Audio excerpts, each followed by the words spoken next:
How to check Google Form responses. Hi everyone, this is Kate and welcome back to another video. And on today's video, we will learn how we can check Google Form responses. So without further delay, let's get started with this video. First of all, open up the Chrome browser, head towards the search bar and there type in Google Form.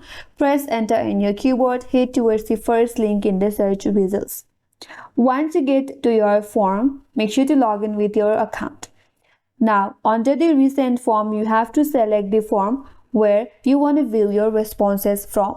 For example, I have this form or the published form right here.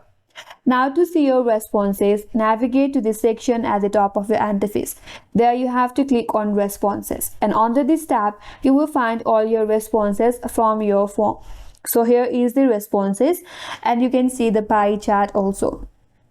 If you want to see what the question was, click on the question and you can see your question in your form. Head towards the individual and now you can find out the individual responses to your form. So in this way, you can see responses to your Google form, and that's all for today's video. Hope this video was helpful, and if you're new to our channel, consider subscribing. Thank you for watching and stay tuned for more videos.